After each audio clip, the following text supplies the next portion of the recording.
everyone, my name is Kasia Walker and I am a lupus survivor, a lupus warrior. I use warrior as a term of survival, as a term of, I don't know if I should say endurement, because yes, I do endure a lot, but I fight through it all.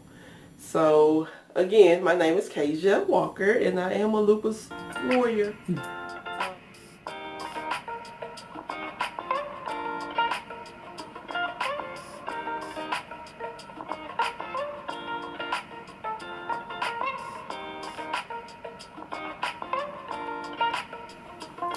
I had a lot of symptoms for many years. I actually was at a water park one year, 2009, and I started getting ill from being in the sunlight for too long. Never forget, I was at a water park with one of my coworkers, and at the time the kids were smaller, so I wanted to go out and be in the sun and, in the pool and things with the kids and just show them love, through water parks. And I'll never forget that when I got home that night after being in direct sunlight for about 8 hours or more, I got ill. And when I mean ill, I mean I couldn't get out of bed. I couldn't get up and walk. To get up to go to the bathroom was a chore for me. So finally, furthermore, after I started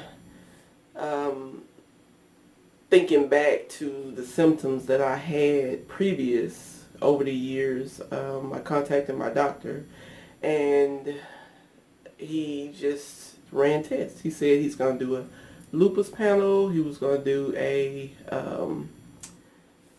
screening for rheumatoid arthritis. So he called me back in, I would say, 3 days to tell me that my rheumatoid arthritis test was negative, but he would call me back within 24 hours for the lupus panel. He called me back within the 24 hours and he told me I was positive for lupus. I was kind of like, why me? Then he told me that he had to refer me over to a specialist, and when I went to that specialist, he had to go ahead and test me again, and his results were the same.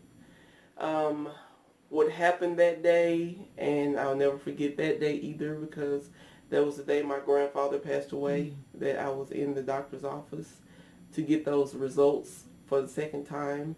And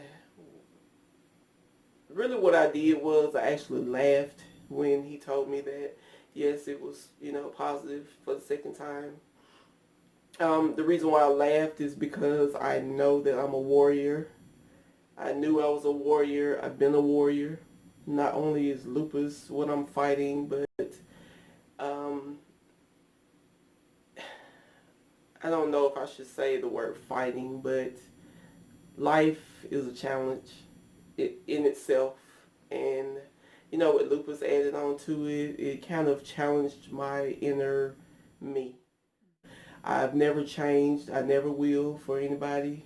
Sometimes when I'm at work and my coworkers see me, if I'm quiet, and that's not really normal for me, but if I'm quiet, then I'm either sick or something's got me down. So, I'm grateful for my job. I'm grateful for my coworkers that have my back, whenever I feel ill.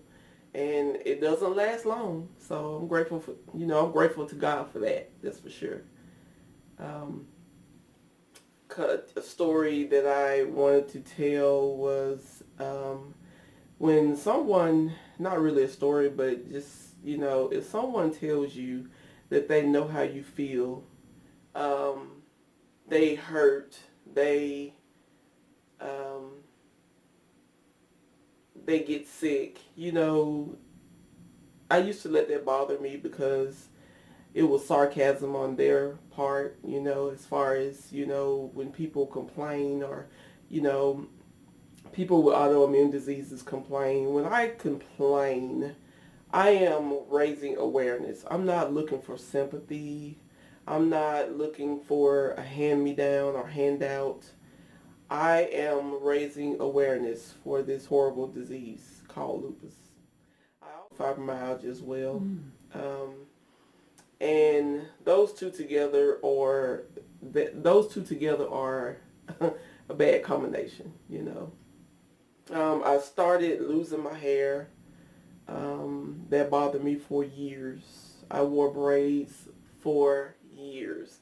And all I was doing was basically thinning it out more than what it was doing, you know, from medication and the autoimmune disease. Finally, I decided to cut my hair. And that was the best decision ever because I love my short hair. It was a lot of thinking, a lot of, oh my God, I'm going to look like a boy. But it's the best thing that I've done in a long time. I love scarves. I don't know if you know that or not, but yeah, I do scarves too. So, the way my kids, how should I say, look at me every time I'm sick, they get scared. But they know that I'm strong and they know that I will beat whatever's going on. As far as work goes, like I said, it's, you know, it depends. You know, you have some people that'll tell you they know how you feel, but actually they don't. And I try to, you know, avoid those type of not so much people because I know you know, I'm not tooting my own horn, but I know I'm loved by many. I'm loved by my job. I'm loved by my coworkers, you know, and that makes me feel good and that makes me feel like I really want to go to work every morning because of the love that I do receive. So basically there's not any, you know, thing that I go through that hinders me as far as my living goes, my lifestyle goes. So yes, I'm sore. I hurt every day, but that doesn't stop me. It doesn't stop me at all. Let's see. My greatest challenge is the fact that I have to live with it. There's no cure for it right now. I'm believing in God for a cure. You know, if it's not for me, then it's for people, you know, younger than me or people that's living on after me. I do believe that, and this is like going off the subject a little bit because sometimes my thinking pattern is just I'll go off and start talking about things that we're not talking about, but I just have to get it out when I think about it. But I really do believe that lupus is an environmental disease versus a genetic. I really do believe that. My mom has 3 children. And out of her 3, I'm the oldest, and I have a baby brother that's the youngest, and he was also diagnosed with lupus. I don't know, one day me and my cousin were on the phone, and we were just thinking and talking, you know, about the disease and how so many people now are actually getting diagnosed with it. And it was, before I was diagnosed, it was something that I knew about, but it wasn't something that was like, you know, broadcasted or, you know, or people were raising awareness about it. So, you know, my mom is a strong person. She really, you know, she doesn't, how would I say, it hurt, you know, for her to, you know, learn that. But, you know, she's strong and we get that strength from her and my dad, you know, and we just live with it and take it day by day. Dying is what we are gonna all do. So when my time comes, I'm ready. There's no fear. I used to have fear of elevators until we started working at, you know, Cineplex Towers, and then you just have to. That used to be my fear, but now after 17 years, you know, I go up and down those elevators with no fear. Now if the elevators, you know, we're not gonna even go into that right now. No. And this with you is going to be my biggest awareness raiser. I post about it on Facebook. Again, I think that some people think that that's for sympathy basis, but it's not. It's, you know, for you to know and for you to learn and for you to, you know, get tested. You might have things in your body. I always encourage people to go get tested, whether it's AIDS test, whether it's cancer, whether it's, I know my family, my kids especially, if they have a nose run, let's go to the doctor. And they get on me about that all the time. But I just feel like raising awareness and putting the knowledge out there helps a lot of people, to live, because people die, and they die young, they die old, they die middle-aged. But if you can do one thing to prevent death so early, do it. He strengthens me through everything. He holds my hand through every trial and tribulations. Even on my good days, God is right there with me. So that's how I get through a lot of things. I pray. And when I pray, I tell you, I have a certain room at the hospital that I was in when I had all my surgeries back here in 2016. And when I have patients in that room, I tell them all the time, I was like, look, you're going to be just fine, because I myself was in this room for a week and a half. And when I tell you there were prayers and they're seeping through those walls, oh, everybody just loved that. Prayer is the number one thing. Prayer and knowing the Lord and loving the Lord, that gets you through any and everything. Tell me to go on, keep living. I have very strong kids. They go through things. They see me go through things, but they always pray for me. Just like, I talk about prayer. Oh, my family, they pray. They pray. They keep me uplifted. They keep me going. My kids keep me going. They are my strength. My husband's been there for me, when I couldn't even wipe, excuse me, you guys, but I couldn't even clean myself. He did it, and I do praise God for him. No marriage is perfect. Nobody is perfect. But I do believe God put him in my path for me to, for if things happen with me, vice versa, then, he's there for me. So is my kids. Because I have my down days. I do have I'm not going to say I get depressed, but I do have thoughts of, for example, when I went through all my surgeries, I didn't think there was a tomorrow. I really thought that my life was over. But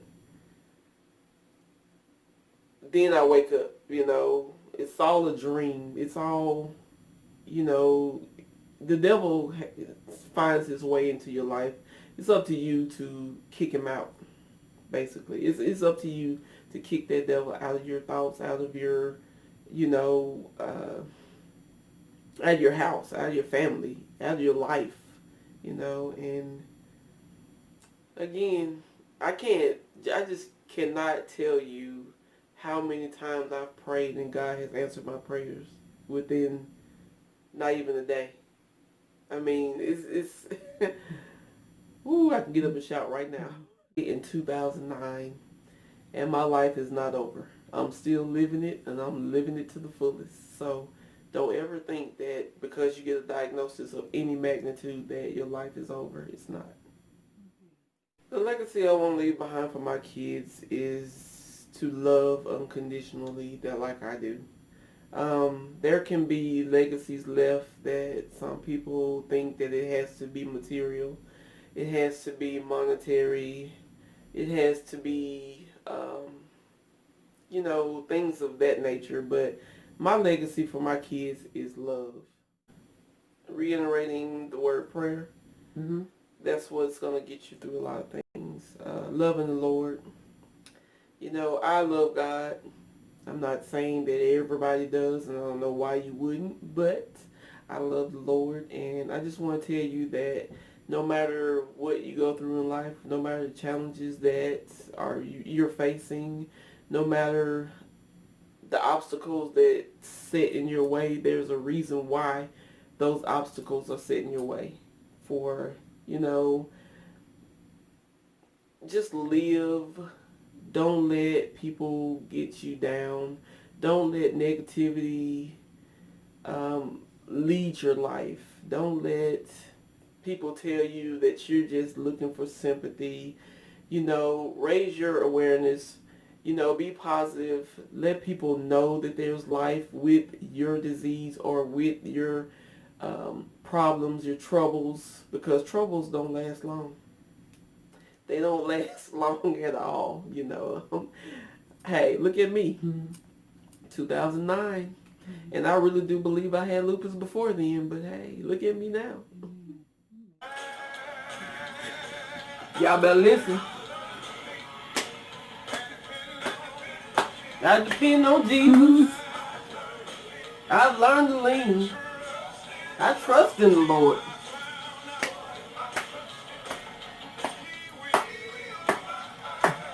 He will provide.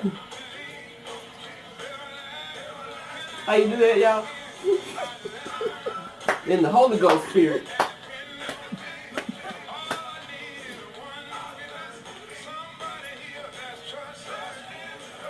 Woo, thank you, Lord. Oh! That's it right there.